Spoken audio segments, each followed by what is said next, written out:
I'm Robert Lawrence Kuhn, and here's what I'm watching. The 5th anniversary. Je suis Robert Lawrence Kuhn et voilà ce que je regarde.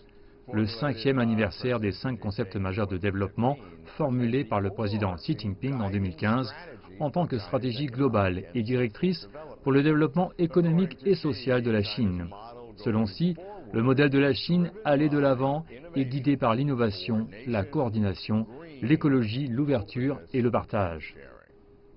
J'étais là au début, enquêtant sur chacun des 5 concepts majeurs de développement. J'ai vu comment les 5 concepts ont commencé à renseigner la pensée et à guider le comportement des responsables à tous les niveaux du gouvernement. 5 ans plus tard, que s'est-il passé? Qu'est-ce qui a été accompli? Quels défis demeurent à l'avenir?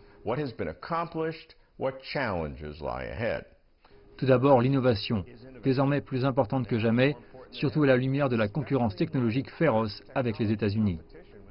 Le président Xi a appelé la Chine à la révolution technologique mondiale et faire de l'innovation le principal moteur de la croissance économique, en soulignant que le succès dépend du renforcement des droits de propriété et de la protection des entrepreneurs.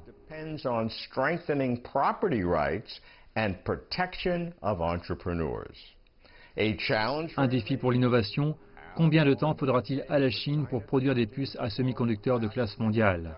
Deuxièmement, la coordination, actualisée par 3 méga-régions. Au sud, la région de la Grande Baie, avec Guangdong, Hong Kong, Macao, et qui représente un PIB d'environ 2000 milliards de dollars. À l'est, centré sur Shanghai, la ceinture économique du fleuve Yangtze, 9 provinces et 2 municipalités administrées centralement, qui constituent environ 40% du PIB de la Chine. Au nord, la région Beijing-Tianjin-Hebei, qui inclut la nouvelle ville de Xiong'an, où les fonctions non essentielles de la capitale chinoise seront transférées.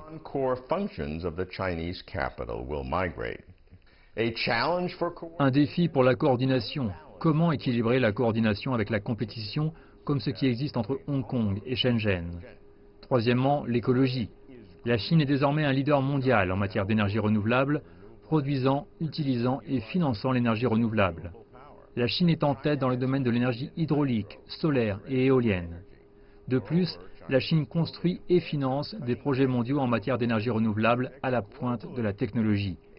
Un défi pour l'écologie, comment la Chine peut-elle résoudre sa dépendance au charbon? Quatrièmement, poursuite de l'ouverture. La Chine continue d'ouvrir son marché aux capitaux étrangers, par exemple dans les secteurs de la finance ou des services, et à établir de nouvelles zones franches, telles que la province du Hainan dans son entièreté. Le défi de la poursuite de l'ouverture est que la Chine, s'appuyant davantage sur son marché intérieur, et alors que les États-Unis menacent d'un découplage, comment la Chine peut-elle poursuivre sa réforme?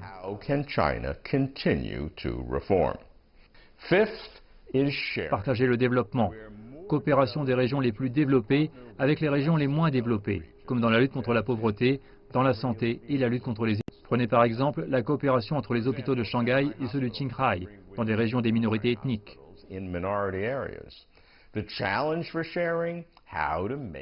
Le départage est comment rendre celui-ci durable. Pour passer de l'objectif du premier centenaire de transformer la Chine en société d'aisance moyenne en 2020 à l'objectif du deuxième centenaire d'en faire une nation socialiste moderne en 2050. Les 5 principaux concepts du développement demeurent cruciaux. Je continue d'observer. Je suis Robert Lawrence Kuhn.